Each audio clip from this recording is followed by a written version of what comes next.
अस्सलाम वालेकुम। आप देख रहे हैं इलेक्ट्रिकल कॉर्नर। आज की इस वीडियो में हम ये देखेंगे अगर हमें किसी मोटर के हॉर्स पावर पता हो तो उससे हमने उसके एम्पेयर कैसे निकालने हैं। तो पहले मैं ये एक एग्जांपल सिंगल फेज के लिए करूंगा और उसके बाद थ्री फेज मोटर के लिए करूंगा। तो मैं अभी पहले सिंगल फेज के लिए करने लगा हूँ।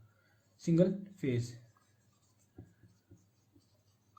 तो अभी मैं ये ख्याल करूँ मेरे पास मोटर है वो 5 हॉर्स पावर की है।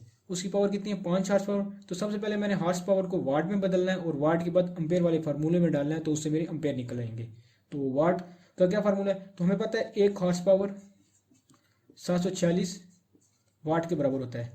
तो मेरे पास यहाँ पर कितने हॉर्स पावर है? 5 हॉर्स पावर है। तो मैं क्या करूँगा, 5 को 746 से ज़रब दे दूंगा। तो जब मैं इसको 5 को 746 से ज़रब देता हूँ कैलकुलेटर से, तो 5 ज़रब 746, तो क्या आता है? 3730। 3730। जब मैंने 5 को 746 से मल्टीप्लाई किया तो बस 3730 आ गए। और ये 3730 के ये इसके वाट आ गए। अब मैं क्या करूंगा, वाट को अम्पेयर वाले फार्मूले में डालूंगा और उससे मेरे पास अम्पेयर निकल आएंगे। अम्पेयर का बड़ा ही सिंपल सा फार्मूला है। अम्पेयर बराबर है, इक्वल है वाट, और इसको तकसीम करना है इसके वोल्ट से, इसके बाद इसके पावर फैक्टर से, और इसके बाद इसकी एफिशिएंसी से।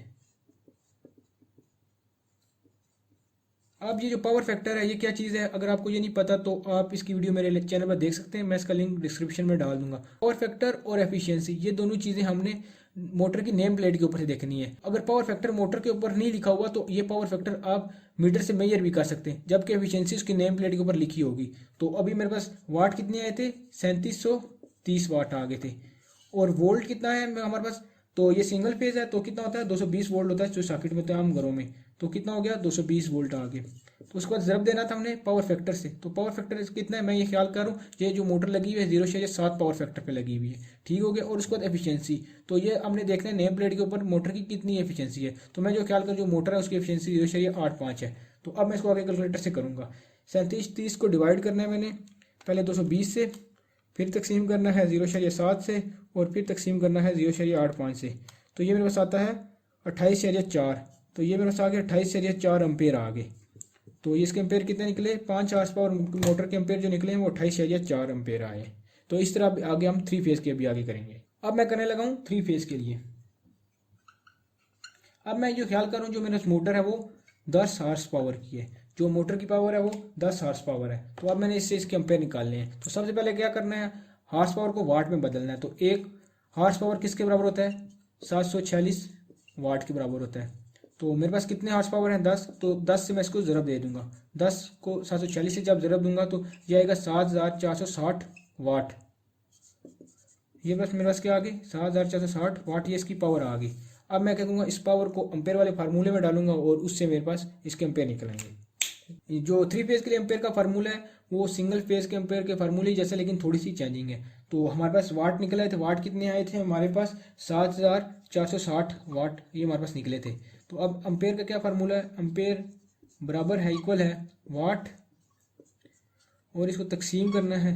पहले लिखना है यहाँ पर √3, उसके बाद वोल्ट, उसके बाद इसका पावर फैक्टर, और इसके बाद इसकी एफिशिएंसी। एफिशिएंसी।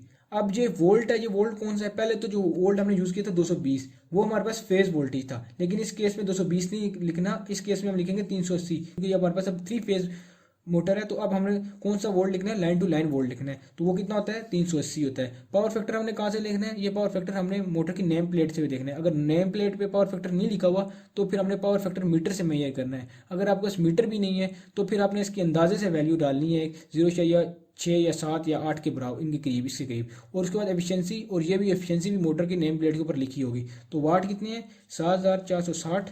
और √3 बराबर होता है 1.73 के। तो आप डायरेक्ट यहाँ पर 1.73 में लिख सकते हैं। अब मैं यहाँ क्या लिख रहा हूँ? 1.73। उसके बाद वोल्ट कितना था? 380 हो गया। और पावर फैक्टर कितना है? मैं ये लोड का ख्याल करूँ, पावर फैक्टर 0.8 पे लगी हुई है मोटर मेरी। और एफिशिएंसी इस मोटर कितनी है? इसकी 0.65 एफिशिएंसी है। तो अब मैं इसको कैलकुलेटर से करूँगा। 7460, 1.73, इसको ज़रा दे रहा हूँ 380 से, फिर इसको ज़रा दे रहा हूँ 0.8 से, और फिर 0.65 से। तो ये मेरे पास आता है 21.8 अम्पेयर। तो ये मेरे पास आ गए इस 3 फेज मोटर के एम्पेयर आ गए। तो ये कितने बने 21/8। मैंने इस तरह के अपने चैनल पर एक पूरी प्लेलिस्ट बनाई हुई है जिसमें हार्स पावर से वाट में बदलना, वाट से हार्स पावर में बदलना और इस तरह बहुत ज़्यादा वीडियो है। अगर आपको ये वीडियो अच्छी लगी है तो मेरा चैनल सब्सक्राइब कर दें और वीडियो लाइक कर दें। बहुत शुक्रिया।